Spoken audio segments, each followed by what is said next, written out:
Thank you so much, Jenna. During economic downturn, some companies look to consolidate. Witness the recent foldings of New Line Cinemas into Warner Brothers Studios. But for the world's biggest confectioner, Cadbury Schweppes, separating or demerging is a better option. Well, the British chocolatier is spinning off its U.S. soft drinks business in May, turning Dr. Pepper and Snapple into a publicly traded company on the New York Stock Exchange. So in today's Brand X, Fox Business London-based correspondent Dominick Di-Natalie is here to tell us some of the details. Good morning, Dominick. Morning to you. Now, in the demerger of Cadbury Schweppes, some of our favourite brands are going to have to take sides, and we're talking different sides of the Atlantic Ocean.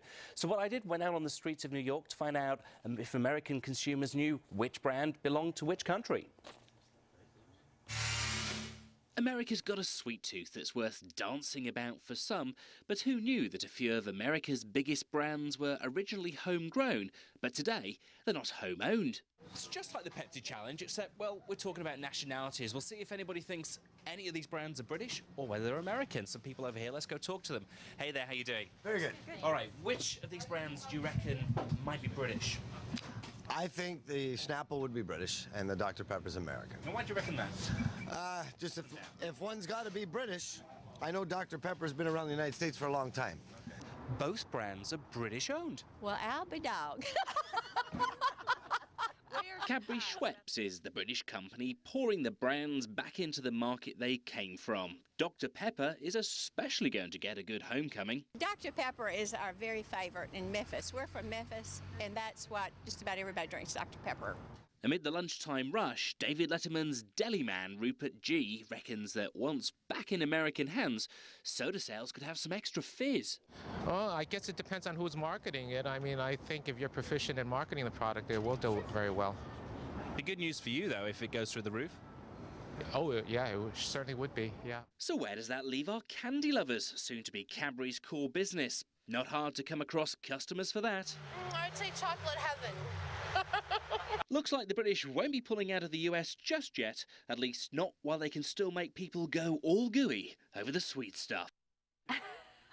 Well, Cadbury's demerger is not an inexpensive proposition. Cadbury is taking on more than $3 billion in debt to go through with the separation. Now, the Dr. Pepper Snapple Group have a net debt of nearly $4 billion. Talk about an expensive divorce. Here with some insight on the split up is M&A advisor and CEO Roger Aguinaldo. And rejoining us is Fox Business's Dominick Di-Natalie. Good morning, gentlemen. Morning. Morning.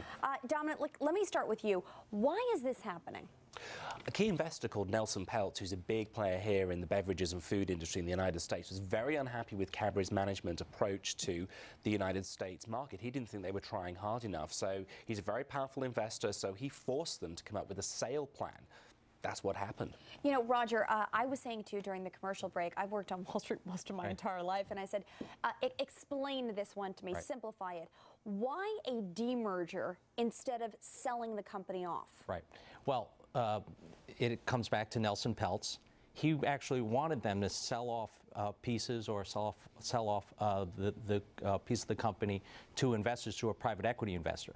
But what happened in the credit markets, a private equity could not raise the money for a sell-off of all the company. So what Cadbury Schweppes had to do was to figure out how to refinance this transaction, and they're going to do that by listing the beverages unit on the New York Stock Exchange and then putting that up, financing that with debt. Okay, so Roger, let me just ask you this, because we just talked about the fact that as a combined company, they had $4 billion in debt, but to restructure this thing, it's going to cost $3.7 billion. So, you know, if you're sitting at home right now, or if you're like me, you're going, how does this make financial sense? Right. Well, this makes financial sense because, again, it comes back to the financing of the transactions. I don't have all my numbers straight, but if we were, or Cadbury Schweppes were to sell off the company to a private equity company, they would have been able to borrow maybe 4.5 times EBITDA, the earnings of that entity. They're not able to do that. So this is their only option, and they maintain a stake in the company. Right. And now the financing they're able to get is about 3.1 times EBITDA that the banks are willing to lend to finance this transaction. Okay, so Dominic, let's talk about the long-term effects of this, because one of the things that we noticed, when doing the research about this, is there are a lot of banks involved in this restructuring of the debt. We understand there's a shareholder meeting coming up on April 11th, and there's going to be an IPO. What can we expect? Take me out 5 years. What's the long-term implications for these two now separated companies with stakes in each other? I can talk about the Cadbury's perspective because that's in my home country. They have had such big challenges with this drive for healthy eating in the United Kingdom and everywhere around the world. So 5 years from now, it needs to actually come up with some more. It's got to get better products, perhaps explore different parts of the food market that it can actually go into. Sales in chocolate have been coming down, so it's got to counter that with something else, basically. And Roger, take us through the process right now, because what they have to do is they're now restructuring debt. They're in a good situation in terms of the banks, but what does this now mean for the IPO and in terms of going public? How do you know what the value is of that until you get out and you do the roadshow and you try to sell the concept? I mean, look, they're brands that we use every day. I mean, I eat, I eat fishies and Sour Patches all the time, and who doesn't love Dr. Pepper? But, how do you get people excited and enthused about the brand? Well, Dominick's piece at the beginning of this segment was very interesting.